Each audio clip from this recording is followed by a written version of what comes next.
Hey guys, HuzzyGames bringing you another video. Now welcome to a patch note video. So again, we always do these because again, it helps myself keep up to date with everything and it helps you guys keep up to date with everything. And as always, I'm recording this, as you can see here, it released 14 minutes ago. Truth be told, they actually haven't really been released yet because usually they're supposed to be released at 7 p.m. But it's always about half past, maybe even closer to 8 p.m. until you actually can kind of see them. I know a sneaky way to get them, so we've done that. So anyway, moving on.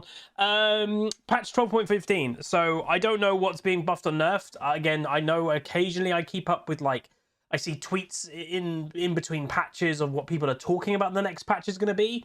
Honestly, I've got no idea what's in this patch. Genuinely have no idea. No one's been talking about it. I've not seen anything. I've got no idea. So let's get into it. But yeah, we're going to be, I'm recording this, I'll be making it into a video, uploading it, etc. As today's second video. If you appreciate the effort of getting it all done literally for today's second video, please do hit a like on the video. Please do let me know what you think about it. And if you're not subscribed, please do hit that subscribe button. So a lot of buffs, by the way. Jesus. Give me a second. Anyway, sorry, got a text. Nerfs. Gwen, Kalista, Master Yi, Kiana, Severe, and Taliyah. So, is there anything there that I feel is missing? I mean, there's the champions that I think are a bit too strong, but that's personal bias, which everybody has. Buffs, though, Akali, Kennen, Lee Sin, Leona, Lilia, Rammus, Shen, Sins, Thresh, Zed? What? Why the hell? Okay, I play Zed literally in Master, and he doesn't need a buff. Akali definitely doesn't need a buff. But again, I'm not... That's the ninja champions. Akali, Kennen, Lee Sin, Shen, Zed. That's the ninja energy champ. So I don't know if they're doing something there, but we'll see. So this is also Monster Tamer, the new skins. Just reminding everybody, Monster Tamer is one of the skin lines that we voted for, the player base. So they're coming out. But I do, if memory serves correctly, they might be the second skin line that we voted on. Basically, for those that are like, why did Riot make two? From my knowledge, and I don't want to be completely wrong, but I think Monster Tamer was second, I think. And I think we actually had the one that won was the Debonair Crime City, whoever it was. That was the one that actually won. So why are we also getting Monster Tamer? If I'm not mistaken, a different region loved a different skin line so much that Riot was like, we should probably make both. So they did. Also, system changes to Divine Sundra, Scimitar, Silvermare Dawn, and First Strike. Also, the new skins will be available August 11th. Let's get into it. So Akali, who doesn't need buffs at all? W, energy restoration and maximum energy bonus increased. Okay, so it is energy. That's what I kind of guessed. When you see all the energy champions, you're like, they're doing something with energy. I still don't think this champion needs any sort of buff, to be honest, because some people may feel that she does. My argument be, you're probably just not a very good Akali. And I know that sounds harsh, but I play against Akalis in Master. She's completely fine. Master player Akalis will probably be, she's completely fine. But if you're picking up the champion, or you're just not great at the champion, yeah, you probably think she needs a buff, but she doesn't. But anyway, energy restoration on her W is going up to 100 instead of 80, and then the max energy increase is going up to 80 as well. So, sorry, going up to 100 as well. So all it is she's getting more energy from using her W. So that's that. What I would say is, and again, what they're actually saying here, the reason why they're doing it, given the current state of the game and more extended fights, even though I will say the game has felt a lot more snowbally and one-shotty again in the last week, I would say. Maybe last week or two. I'm seeing one-shots happen quite often again. And by the way, not from one-shot assassin champions. Yeah, but what they're saying is energy champions have been a bit screwed with longer duration fights on average. So we're helping them out a bit. So every single energy champion that we're seeing on this list will probably have the same change. Gwen, a very strong champion in the right hands. Q, true damage conversion decreased. So yeah, true damage, I will say, isn't great for League of Legends on average. Like, League of Legends to me is well balanced when you've got champions that build AD, cool. You've got champions that build AP, cool. Oh, you can counter that with building armor and magic resist, or even sometimes health. Cool. But then there's true damage, right? That just goes through all those resistances. So it doesn't matter if you build resistances, it ignores it. It's unbalanced. And obviously, like, health is the typical counter to true damage, but then there's champions like Vayne that their true damage is percentage-based health. So it's not always the answer. But yeah, true damage, I'm not a massive fan of. But anyway, I just think it's very hard to balance it. Her Q Snip Snip did true damage in the center, right the center of the scissors. It was 75% of true damage. It's now doing 50% of the damage dealt is now true damage instead, which is still a lot of true damage. 75% was a ridiculous amount, especially that she's a top laner and she's going against champions that historically build resistances to not die. When you're doing 75% of your damage with your Q, the big kind of combat ability, it's kind of ridiculous. So that will probably tone her down a bit. Kalista, very strong early game AD carry that still actually has pretty good late game scaling. She is one of the trifecta champions that we've always spoken about, that a few years ago, Riot literally publicly said that we can't balance 3 champions. That was Ryze, Azir, and Kalista. The thing with Kalista that people sometimes don't get, she is quite a stat-checky champion. A lot of League of Legends champions are stat-checky. A lot of AD carries are stat-checky. But the combination of, well, she is skill-based in the fact of her hops. In maximizing your hops with spears and then movement isn't the easiest thing to do. And a really good player, though, will be very good at it, right? And it's basically impossible to stop her because she's hopping everywhere, but maximizing her DPS at the same time. Quite a rare combination. Movement doesn't usually equal more damage. But for Kalista, movement doesn't really affect her doing damage. It realistically helps her. So she has been quite strong in the early game. Historically, like many years ago when the champion first came out, she was more of a late game hyper carry, but something happened to make her very powerful in the early game. So what they're doing is they're just toning it down. 69 starting AD is not bad at all, and it's going down to 66. I know to a lot of people, especially those who are newer to the game, like, that's nothing, right? Like, how's that going to affect anything? It will. Every auto is doing less damage. Every E that she does in the early game is doing less damage. It affects everything. And all those little things add up. And if Kalista, right now, before the patch, just got her first blood, well, now she doesn't get that first blood. That's what that nerf does. So there you go. Kennen. So one of, again, the ninja champions. W cooldown decreased early. Magic damage increased. Nice. And R ability power scan increased. Oh, hello, Kennen. Interesting. So they're not doing anything energy for him, which is what I thought they were going to do for all of those champions. But anyway, I guess just energy champions haven't been performing as well. I don't know. What I will say, and I think a lot of people are in agreement with me, is energy champions are fine. Mana champions are fine. Why are a lot of the newer champions in League of Legends resourceless? They don't have any. You know, like even a Yasuo, but a Yone, a lot of the Belveth even, I think, they don't have mana. They don't even have energy. So, like, when people sometimes complain about a Yone or a Yasuo in mid lane, a lot of people don't get, there's nothing to do with, oh, they do so much damage. There's nothing to do with it at all. They don't have a resource. So if you're playing a mid lane mage and you're constantly dueling with one of those champions, but they've bought a Vamp Scepter early, which some of them do, they don't care for taking damage, and they can just constantly use their abilities on you when you can't do the same, because you have to use your abilities for wave clear and harassing the opponent, where they can do the same, but they don't have that resource that is just constantly going down, that's mana. That's the problem, where I would be completely fine. Well, I don't think there should be a resourceless champion in the game at all. If they should always have a cost, and for some champions that cost is mana, for some champions that cost is energy, some of it's even health. I think there should be a cost system in place. And if your ability doesn't have a cost, it should have a high cooldown. But champions like Yasuo have their Q, that's a resourceless, low cooldown spell. It's a bit weird. But anyway. W for Kennen, cooldown of it went from 14 to 6. It's now 13 to 6. So early game help is like what they mentioned. That's not bad for lane phase. And the base magic damage of it is also going up by 10. Doesn't seem like a lot, but it's not bad. A champion like Kennen is all in top lane about poking his opponent enough that they don't feel comfortable enough all-inning him. Because that's the thing. Kennen will lose most all-ins to the meta top laners. That's just the way that it is. He will lose most all-ins. But if he can get that Fiora or Darius or Camille or whatever to half health before they want to all-in, they might think about it going, Kennen can't kill me if I'm full health, but if I'm half health, he might be able to kill me. Okay, I won't all-in him at the moment.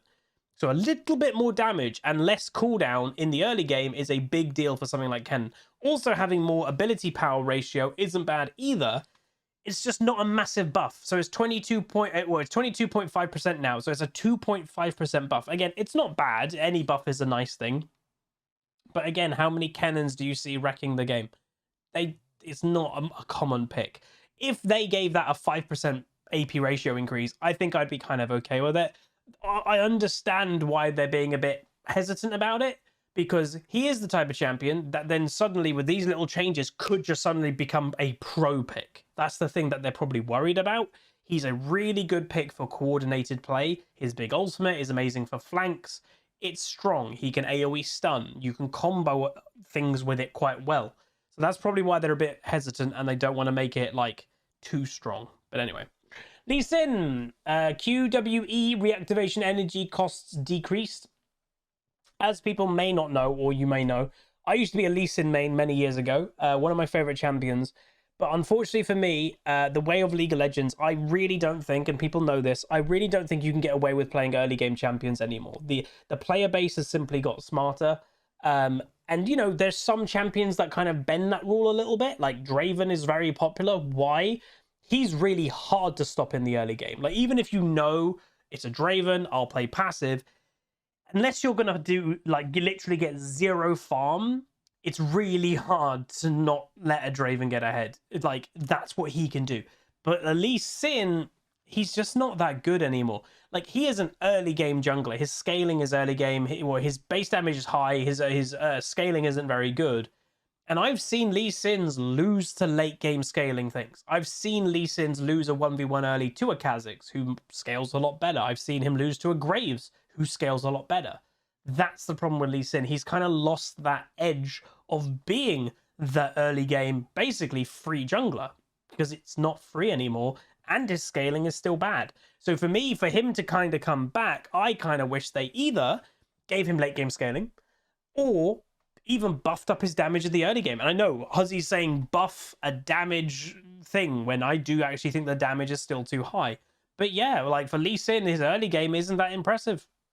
So Q is more energy, or resonating strike energy cost is going down to 25. So again, it's the second uses of things is cheaper, and they're all going down by 5. So it's not going to make the biggest deal, but it's that type of thing that we've all played Lee Sin, and your energy is just not quite there. You're a couple energy off pressing W to get to that teammate or escaping a fight. Well, now, with it being cheaper, it will help. But obviously, this is only for the second cost, actually, now that I think of it. So that W to that teammate, screw that, because it's only the second cast of it. The second cast is when you get the lifesteal activation on it. So actually, this probably isn't as big as people think, which isn't good. Anyway, Leona. Again, a champion you don't see too much nowadays. Why? She basically gets outclassed quite easily by, well, Nautilus is practically Leona, but easier to play and maybe even better. So Q mana cost decreased at all ranks, and R crowd control duration increased. Okay? So the mana cost of Q is going down 10 per rank. That's nice, because yeah, her mana cost was actually quite high. Leona, I actually have played a bit this season, but haven't recently. And then her ult, stun and slow duration is 1.75 seconds instead of 1.5. Yeah, that's nice. It makes a difference, because a 0.25 seconds is at least one more auto attack by an AD carry, and sometimes that is the difference of getting a kill and not getting a kill. So that's not bad. Will it still, you know, I would still put Nautilus above Leona, like, easily. That's probably part of the problem, but yeah. Lilia, strong champion, again, in the hands of good players, but that is the problem, is a lot of players are trying this champion and failing because she's actually kind of hard to get right. So passive damage cap against monsters increase. So her passive, which obviously is the dot and everything, is monsters damage cap. Well, a cap was 40 to 100, depending what level you are. It's now 50 to 150. So you'll be actually jungle clearing quite a bit quicker, which is always a nice thing. So we'll help with a clear speed without becoming a nightmare in top lane. So that's what they're doing. They don't want to directly go, hey, have more damage in your Q, have more damage in your passive. They don't want that because she's kind of a weird cheese pick in top lane. All they're doing is, hey, the damage to monsters is improved. That's actually quite smart, and that is as well. I definitely agree with that. Master Yi. So this champion, I'm gonna be honest, he sucks. Like, he's still, you know, it's Master Yi. He's a beginner champion. Like, I would deem him one of the training wheel champions of League of Legends. That he's really cool. If you're new to the game, play him for a bit, learn the game a bit, and then you move on to other things. The problem is, he's not really designed to be good in higher ratings. He shouldn't be good in high ratings. He's a very one-dimensional champion. But for some reason, Riot did those weird buffs that he just simply shouldn't have had, and that made him a little bit of a nightmare. So they already had to tone that down. But what some people were kind of discovering, and I actually spoke about this today on stream, is people were maxing the wrong thing of the champ, but it was slowly growing in popularity to max E. Why? It's true damage. And we spoke about true damage earlier in this video. True damage is very hard to balance. True damage is strong. So when people were maxing E and having the E on cooldown or up cooldown a lot more, it was really strong. So Riot, I think, are getting ahead of it a little bit. And what they're just saying, Master Yi has been doing pretty well in the last set of changes, achieving a relatively equal win rate across various skill levels of play. He's still a bit stronger than we'd like him to be. So we're taking down his access to his E and true damage, especially in cases where Yi is opting to max E first. Literally what I was just saying. So it's now 18 seconds all ranks. One question I actually have for you guys that, it still boggles my mind that Riot nowadays, and they never used to do this, by the way, it's only the more recent balanced team that a lot of us are a bit questionable about. Back in the day, they never pretended that something like Master Yi should be in pro play, or never pretended that he should be in high rating. He shouldn't. Like, it's a very basic champion. What's your opinion on that? Like, are you in agreement with me that some champions like Yi should be good in low rating and bad in high rating, and we shouldn't really do much about that? That to me makes sense, and it's the player's decision. If you want to try and take Master Yi in Master or above, or Diamond and above, that's on you. The champ shouldn't be good there. He's too basic. Or do you agree with, let's say, the modern balance team, that they try to make every champion viable in every rating?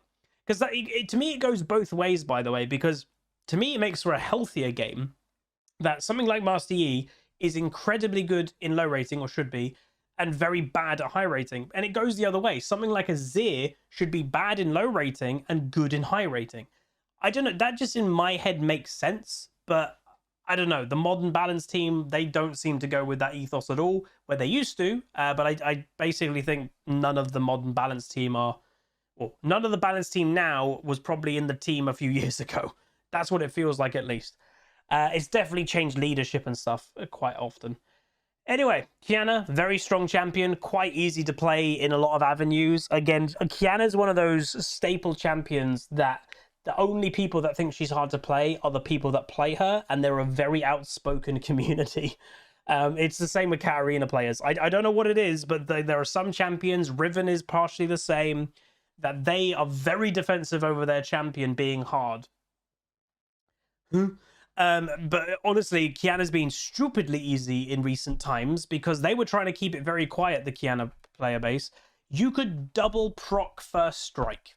You know that burst rune that gives you extra damage, etc.? She could double proc it, and she's been able to do it for a while. And every single Kiana was abusing that, especially in the rating bracket that I'm in. And it was just crazy. So thankfully, it does look like they're fixing it, which is good. So the passive is being toned down. So they're actually nerfing damage. This is good to see, because yeah, Kiana could still one-shot people. Because there's that famous clip after the durability patch happened of that Kiana main, I think they were a one-trick, basically crying that they couldn't get a one-shot. And then people noticed, well, they're building Bruiser, like, which obviously is what they did before the durability update. They're building Bruiser, they're behind, and at 10 or 15 minutes, they've only got 40 farm. they shouldn't be able to one-shot somebody, and they nearly still did, and then they were crying that they couldn't. But people have basically worked out the one success, if you want to say, of the durability update is assassins have to build as assassin. That's what it's done. So Kiana's will build as assassin, but they can still one-shot really easily. That's the problem. They can probably one-shot too easily and still too early into the game. So they're toning down her passive. So it was 45% bonus AD. It's now 30%. So that's actually a pretty substantial nerf. But the bigger thing is fix the bug where Kiana could apply the extra proc of her passive with first strike equipped. So basically double procking first strike. That's a good thing because that was just obnoxious. There were several times that even in the early game, you're like, what? You just got one shot and you're like, what? That shouldn't happen. And that's why it did. So that's a good thing for me. Rabus. So yeah, a champ you don't see that much. All cooldown adjusted, base cast range increased, dash range growth increased, minimum and maximum dash speed increased. Holy Jesus. That's a lot of buffs. So his ultimate is 90 seconds all ranks now. So it's a small nerf into late game, but a buff other than that. And to be honest, Rammus's late game, he's not been ever that bad. He's tanky. His early game is where he always suffers. The base cast range can go up to 800 now, so he can use it from a longer distance. The dash range growth is going... It's 1.5, so this is how much the range will scale with movement speed. Okay, so again, he can dash even more the faster he's going. And then the minimum dash speed is 900, and then the maximum is 2000. So overall, some nice buffs there for Rammus. I still don't think it's going to do that much to him. I don't think he just... the problem with jungle, jungle is the most important role easily in the game. Most of my games today of my play session were determined by jungle, so much so, and you'll see this in the next couple days. I played jungle today. I had 3 games in a row that my jungler lost me the game, just straight up. 2 of them didn't, to be fair. But then I just played jungle because I was like, I'm getting fed up of it just being jungling. Like, it sucks to feel irrelevant as a mid laner when it's just jungle is the most important thing. I don't think this is going to do that much because Rammus just doesn't have that pressure that other junglers do, in my opinion at least. Shen, again, one of my old mains last season. E, passive energy refund increase late. Okay. So he's getting more energy refunded the later the game goes. Okay, fair enough. Again, it does enable him to stay in fights a bit longer and potentially, again, get his taunt off again because energy can sometimes be obviously the crux of this champion. So there's that. Singed. So again, what I would call a very, very specialist champion is Singed. He doesn't have any mechanics practically, but he's all decision making. It is interesting when you see a good Singed player because it is quite actually impressive because it's like even Garen on steroids because Singed is literally just running around, and it's like sometimes they are scary and sometimes they are really good. But obviously we had, like they said here, we did have Cheese Singed mid not too long ago where he was running Predator, ignoring that basically mid lane exists, and he was basically Katarina on steroids. He's not that anymore. That has seemed to have gone away. So now that that's gone away, they're comfortable with buffing him a little bit. The hilarious thing that genuinely could happen, though, is because, like I just mentioned, mid lane is basically irrelevant, in my opinion. It's mainly about jungle. Singed mid could come back. With like, this is the type of buff that may kind of get some people thinking, I could play Singed mid. You run Predator, you go help your enemy jungler, invade the enemy jungle. And if your jungler gets ahead of their jungler, the game is practically over. So we'll look if Singed mid comes back. So bonus movement speed on his passive's gone up 5%, and the per target cooldown of it has gone down to 8 seconds. So overall, nice for Singed. So he's faster and he can do it more often. And then his ultimate, his bonus stats he's getting, wow, he's getting more stats in the early game. That's strong. So 10 more stats from rank 1 straight away, and remember that's a lot of stats. That is a 50% buff to the bonus stats at rank 1. That's considerably a lot. A little buff to rank 2 and then stabilized at rank 3. Well, we'll see about that. Okay. Severe. Very successful update that they had. arguably too successful. It genuinely did turn her into the strongest AoE teamfight AD carry practically League's ever had, and that's what their goal was. So success, I guess. Just probably was a bit too strong. So continue work on Severe's mid-scope update. She successfully found her spot as a hyperscaling AoE marksman on the roster. With this set of changes, we're looking to take away a little bit of her late game power and create more windows of opportunity for her opponents to challenge her. So yeah, I genuinely, you've seen it, I think, in some of my videos, seen Severe's get pentakills really easily in late game. You're like, she just killed everything. So they're toning that down. Her lane phase will probably still be pretty good though. Because again, if you're not very good at farming as an AD carry, we all have our weaknesses. One of my weaknesses is farming in mid lane. Severe is your AD carry if you can't farm in bot lane, because genuinely all you need to do is press Q, press W, auto attack the wave, and you practically get all 6 minions every single wave. It's really strong. And it's very good if you're not the best at even prioritizing your auto attacks. You just press W, auto attack anything, and everything's bouncing to everything and doing a lot of damage. So it's not bad at all. So her attack growth is going down to 3 from 3.3, so a bit of a nerf for her scaling there, for AD scaling. Her spell shield is getting a nerf, quite a big nerf actually. So 2 seconds nerf in the early game, 24-second cooldown start. But the bigger one, it was 14 seconds at rank 5, it's now 18 seconds. That does hurt quite a bit.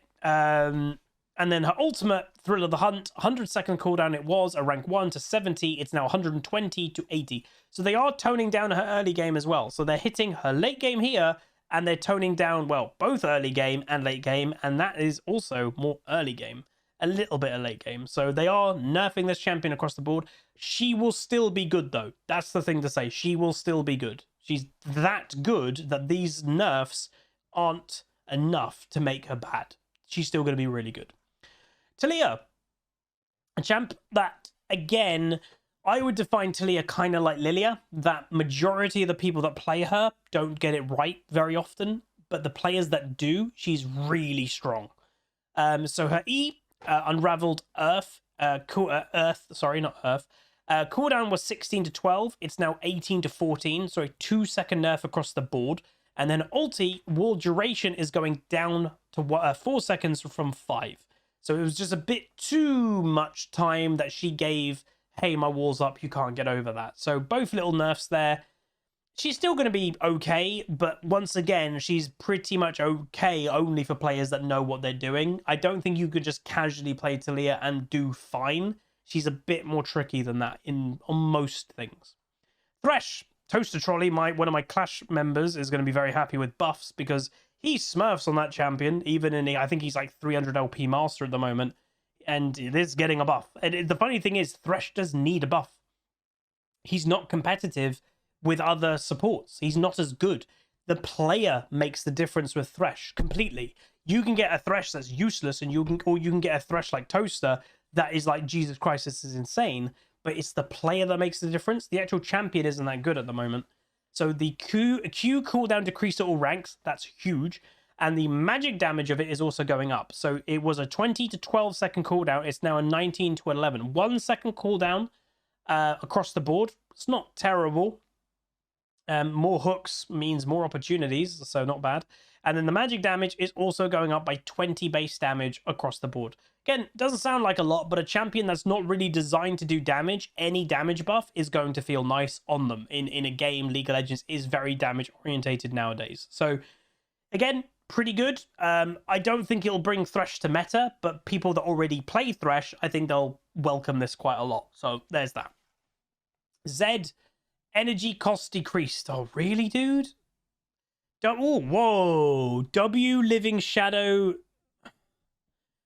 spell mimic range, no limit. Wow, that's pretty big. So when you press W on somebody, it casts a shadow, and that shadow will mimic your Q or your E when you cast them. But it had a range. If you went over 2,000 range away from that W shadow, you couldn't...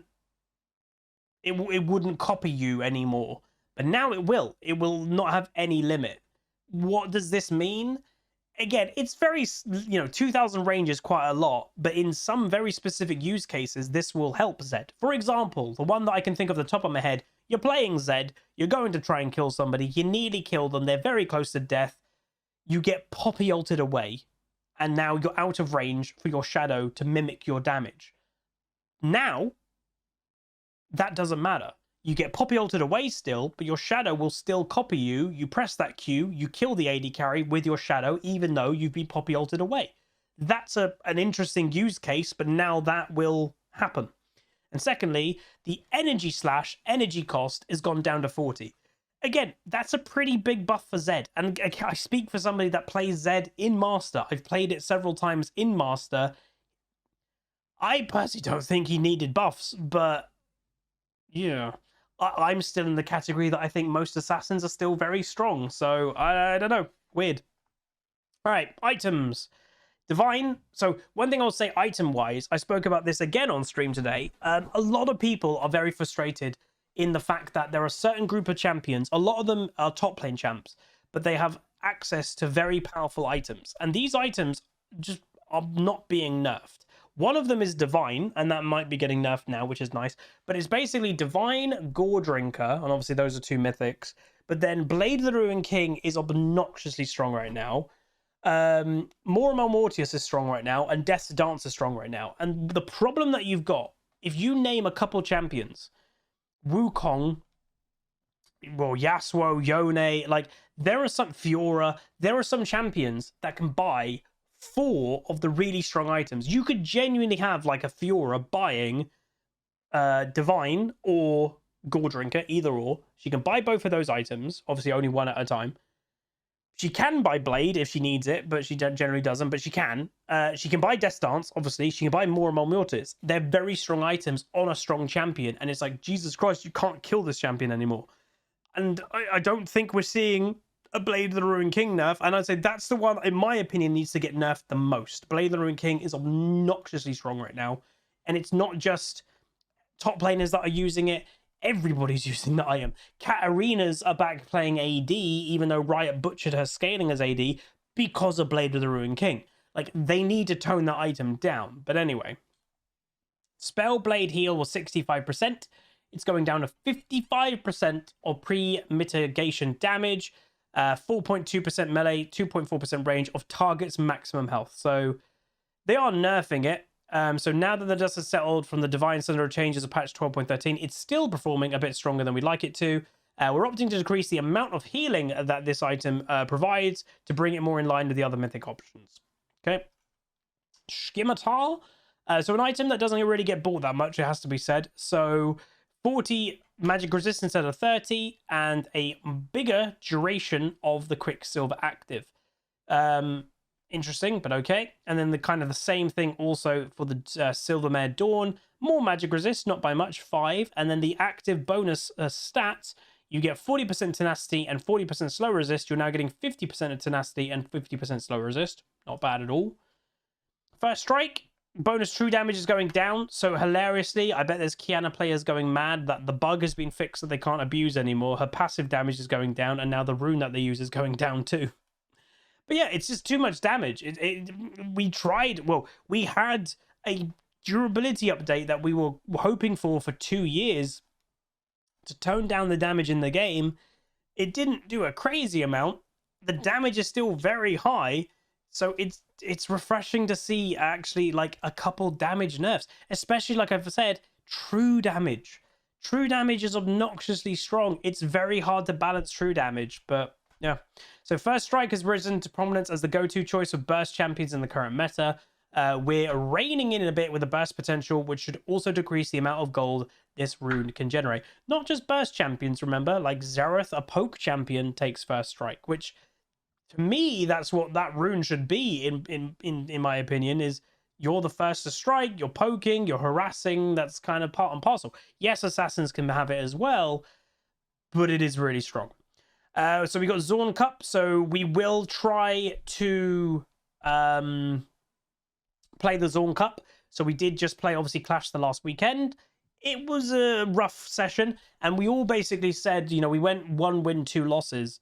it was the first Clash session we had that every single game was rough, like hard. The first game was honestly the best Clash game that we've ever played. If you haven't watched that, it's I play Viger and I play out of my mind well. That felt like a final. Like, it was insane. There was like an ex-challenger player on the enemy team who's master at the moment. It's just insane quality. Like, that's what I love about Clash though at the moment too, is all the players are really good. Like, you can just tell all the players are good. And it does seem the draft is where my team, we're mucking up a little bit. We're letting the enemy team get a couple too strong champions, or we're getting counterpicked a little bit.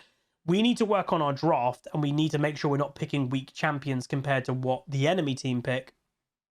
But I'm absolutely loving it. I love playing Clash, and I'm really happy that you guys like the content too. Like, that makes me happy. And then we got some spellbook stuff. Riot Point price increase. So yes, even though Riot makes billions of profit every single year, Riot Points and TFT coins are going up. Ooh, what's this? Ooh, competitive systems. Having a pre-made duo is a slight advantage, and while current Apex tier, which is Master, Grandmaster, Challenger, players aren't able to duo with anyone, the system only works off current rank. With this change, we're tightening up the Apex tier restriction to apply to MMR as well. Oh my god, I love it. This goal of the goal of this is to prevent climbing Smurfs from being able to duo queue into Apex tier. That said, decaying Apex tier players and the highest skilled Diamond 1 players may also be impacted in this change. So yeah, if you're genuinely just a Diamond 1 player, not a Master player, you might be engulfed in this, because if you're a borderline Master Diamond 1 player, but you can't quite get into Master, but you duo queue, you might no longer be able to duo queue anymore.